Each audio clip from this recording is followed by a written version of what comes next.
안녕하십니까. 택시TV 진장환입니다. 택시업계는 작년에는 카풀 사태, 그리고 타다 사태, 그리고 올해는 아마 여객운송 자동차 개정안에 대한 부분들, 렌터카에 대한 사태로 폭풍이 한번 몰아칠 것 같습니다. 여객자동차 운송 플랫폼 사업은 올 4월 7일 날 개정이 됐습니다. 그리고 지금 국토부에서는 모빌리티 위원회라는 것을 만들어서 이 법령에 2020년 4월 7일 날 개정된 여객운수사업법에 대한 하위 시행령을 만들고 있는 작업 중입니다. 그래서 8월 말까지 의견을 듣고, 그리고 9월 중에 아마 시행령을 발표할 예정으로 되어 있습니다. 그러면 2020년 4월 7일 날 개정된 여객운수사업법이 과연 어떻게 개정이 됐었느냐에 대한 부분들을 좀 한번 살펴볼 필요가 있습니다. 개정된 여객자동차 운수사업법을 요약을 좀 한번 해봤습니다. 여객자동차 운송 플랫폼 사업이 개정은 2020년 4월 7일 날 됐고, 시행은 2021년 4월 8일 날부터 시행이 될 예정입니다. 이 법에 의해서 타다가 1년 6개월의 유예기간만을 놔두고 사라지게 된 배경이 되기도 합니다. 다만 타다는 법에 의해서 사라진 부분들이 아니고 본인의 자의에 의해서 일단 사업을 접은 형태고, 지금 개정 전에 여객운수사업법은 11인승 이하에 대한 부분들의 렌터카의 영업에 대한 부분들을 전면 금지화하고 있었는데, 일부 예를 들어서 노약자라든가 65세 이상이라든가 이런 부분들을 제외하고 운임을 받으면서 할 수 있는 여객운수사업, 렌터카로 운임을 받으면서 할 수 있는 사업의 원천 자체를 11인승 이하는 차단을 시켜놨었는데, 여객운수사업법이 2020년 4월 7일 날 개정이 되면서 확실하게 열어줬습니다. 모든 자동차들이 렌터카로 여객운수사업, 즉 택시 영업을 할 수 있게끔 법적으로 열어줬습니다. 그럼 어떻게 법적으로 열어줬는지에 대한 부분들을 좀 한번 살펴보겠습니다.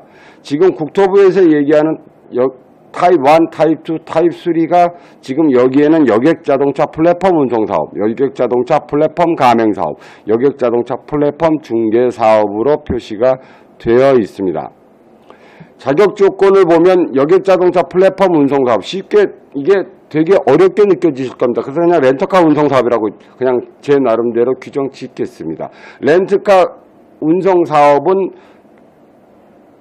운송사업자와 플랫폼 운송사업자가 공유가 왔다 갔다를 못하게 되어 있습니다. 그리고 가맹사업 같은 경우는 양쪽으로 왔다 갔다 갈 수 있게끔 준비가 되어 있고,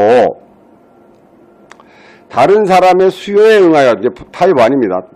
렌터카 설명입니다. 다른 사람의 수요에 응하여 운송 플랫폼을 통하여, 그러니까 결국은 앱이라는 이야기죠. 확보한 자동차를 이용하여 여객을 운송하거나 유상으로 운송에 부과되는 서비스를 제공하는 사업이다. 결국은 택시 영업을 허가했습니다. 운행에 대한 부분들은 플랫폼 운수 종사자, 결국은 렌터카 운전자라고 볼 수 있습니다. 결국은 이제 타다 같이 기사를 마음대로 뽑아서 쓸 수 있다는 이야기고, 그 다음에 플랫폼 가맹사업과 플랫폼 중개사업, 이거는 지금 이제 우리가 흔히 보고 있는 플랫폼 가맹사업이라 하면 카카오티나 마카롱, 그 다음에 플랫폼 중개사업이라는 것은 카카오나 카카오콜이나 아니면 티맵 이런 정도로 보시면 될 것 같습니다. 이거는 운수종사자 또는 운송사업자, 그러니까 운송사업자라는 것은 이제 개인택시고요. 운수종사자라는 건 법인택시 기사를 이야기합니다. 그래서 이 두 가지의 플랫폼은, 두 가지의 사업은 개인택시와 법인택시 운수종사자만 할 수 있는 거고, 그 다음에 렌터카 운송사업은 아무나 할 수 있습니다. 그 다음에 렌터카 운송사업자의 확보 의무라고 해서 여기서 자동차의 확보 의무가 되어 있습니다. 그런데 대여 사업력, 결국 렌터카 자동차를 임차해서 사용 가능하게끔 만들어 놨습니다. 그러면 이 이야기는 굉장히 좀 심각한 이야기입니다. 대여 자동차에 대한 부분들을, 그러니까 여객 자동차, 결국은 렌터카로 이용한 플랫폼 사업자는 본인이 차를 안 사고 렌트카로 빌려서 쓸 수 있다는 이야기가 되는 겁니다. 그런 택시를 위한 방송, 택시TV. 그러면 렌터카로 빌려오는 데 있어서 편법이 발생할 수 있습니다. 어떤 편법이 발생할 수 있느냐? 플랫폼 사업자는 플랫폼을 제공하면서 렌터카를 빌려오는데 렌터카 업자와 짜고 렌터카 업자 법인회사의 명의는 법인회사의 렌터카일 수 있지만 실질적으로는 지입 형태의 개인들이 자기 돈 내고 자기가 쓰면서 렌터카, 그러니까 일반 자가용으로 쓰다가 앱을 키는 순간 택시 영업으로 변질될 가능성이 굉장히 농후하게 되어 있습니다. 여기 지금 법의 허점이 하나 지금 문제점이 발견되고 있는 중입니다. 이런 부분들을 놓고 본다면 실질적으로 지금 관광버스나 대형 트럭들 보면 개인이 소유할 수 없기 때문에 지입제라는 일종의 운송사업체가 하나 있고 그 운송사업체에서 직접 차를 사서 차를 보유하고 운송해주는 형태가 아니고 개인들을 모집해서 우리가 쉽게 이야기하면 모찌꼬미라고 이야기들을 많이 하십니다. 모찌꼬미 형태로 모집을 해서 개인이 차를 사고 들어오지만 명의는 화물회사, 명의는 버스회사 이렇게 돼 있는 형태들이 분명히 존재를 하고 있습니다. 그건 관광버스 업계나 아니면 화물업계에 동일하게 나타나고 있는 중입니다. 또 그런 형태의 영업들이 플랫폼 운송사업 형태로 나타나지 말라는 법도 없습니다. 그렇게 된다면 예를 들어서 소나타 차량을 본인이 렌터카로 하나 구매를 하고 장기 렌터카로 하나 빌려서 명의는 플랫폼 사업자 또는 대여업 또는 렌터카 업체로 갖다 놓고 렌터카 업체로 무조건 돼 있습니다. 왜 그러냐면 저도 지금 장기 렌터카를 사용하고 있지만 명의는 제 차가 아닙니다. 명의는 렌터카 대여업체입니다. 그럼 렌터카 대여업체와 운송 플랫폼 사업자가 짬짬이로 짜고 렌터카 대여업체는 개인들을 모집하면 그러니까 평상시에는 네 맘대로 써. 대신 코를 키면 택시 영업도 할 수 있다. 이는 완전 꽁 먹고 알 먹고 형태의 영업이 가능할 수도 있습니다. 지금 현재의 이 법규만 놓고 본다면 그런 부분들을 막을 수 있는 부분들이 전혀 없습니다. 대여 사업용 자동차의 임차 가능이라고 그랬으니 렌터카 임차만 하면 되는 거지 렌터카 임차의 형태가 어떤 형태로 진행이 되면 안 된다 된다에 대한 개념이 전혀 없습니다. 그리고 국토부 장관의 기가 헌적 그리고 요금에 대한 부분들도 국토부 장관에게 신고제입니다. 허가제가 아니고 신고제입니다. 그리고 다만 여객과 운송계약을 체결할 때 결국은 앱에다가 운임이나 요금을 고지하기만 하면 되게끔 법이 되어 있습니다. 타다라는 브랜드가 법에 하지 말라고 딱 되어 있지 않다고 우겼습니다. 11인승 이상을 할 수 있잖아. 법의 취지는 여행객을 위한 관광객을 위한 취지였지만 거기 어디에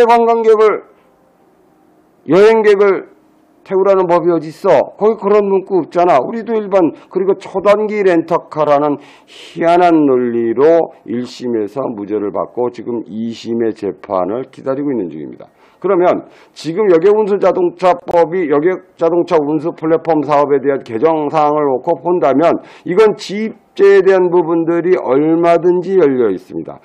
여객자동차 운송자, 결국은 렌터카 플랫폼 사업자, 앱 사업자는 자동차 확보의 의무가 없고 빌려서 쓸 수 있는 부분들이고 빌려 쓴다는 이야기는 누군가가 다른 사업자가 또 개입할 수 있다는 이야기입니다. 그럼 그 다른 사업자에 대한 의무사항은 전혀 없습니다. 그 다른 사업자는 명의는 자기가 가지고 있지만 실질적으로 차량의 활부금이라든가 소유에 대한 부분들은 개인을 모집해서 플랫폼 운송 사업자에게 붙여주기만 하면 이건 그냥 지입제 형태로 나타납니다. 앞으로 지금 국토부 시행령이 어떻게 움직이고 어떻게 담기고 할지는 잘 모르겠습니다만 현재 법으로 돼 있는 부분들은 지입제를 막을 방법이 없습니다. 저건 누가 관리에 대한 부분들 또 감독에 대한 부분들 또 실질적으로 관리 감독을 하더라도 법적으로는 지금 저 상태에서는 아무런 제재가 할 수 있는 입장이 없습니다. 그러면 또 초단기 렌터카니 뭐 희한한 논리를 들고 나와서 법적으로 상당히 힘든 싸움을 해야 할 가능성도 분명히 존재를 합니다. 이번 국토부 시행령에 대한 부분들을 렌터카 국토부 시행령에 대한 부분들은 분명히 짚고 넘어가야 될 부분들이 좀 있습니다. 또 한 가지 지금 그 기여금이 내고 안 내고에 대한 부분들도 중요하겠습니다만 또 99대까지 기여금 면제에 대한 부분들도 중요하겠습니다만 분명히 말씀을 드려야 될 부분들은 분명히 처음에 이야기할 때는 택시 총량제 안에서 렌터카 사업을 할 수 있게끔 하겠다고 이야기를 했습니다. 그런데 지금 나오고 있는 이야기들은 총량제를 넘어선 총량제와 별개로 진행이 되겠다. 이런 이야기들이 좀 흘러나오고 있습니다. 굉장히 저도 긴밀하게 지금 움직이고 있는 중입니다. 과연 어떤 것이 택시 쪽에 도움이 되고 어떻게 움직여야 택시에 도움이 될 수 있을지에 대한 부분들을 진지하게 고민을 좀 해보겠습니다. 어쨌든 법상에서는 못지고비 쉽게 말해서 지입제에 대한 부분들을 전혀 막을 방법이 없다. 이 부분들 하나 소개시켜 드렸습니다. 또 그 총량제에 대한 부분들은 계속해서 심도 있게 다뤄드리겠습니다. 어쨌든 오늘의 결론입니다. 렌터카 운송 사업이 시작이 되면 지입제로 해도 법적으로는 아무런 제약을 할 수 있는 장치가 없다. 안 보인다입니다. 여기까지 하겠습니다. 택시TV 진장환이었습니다. 감사합니다.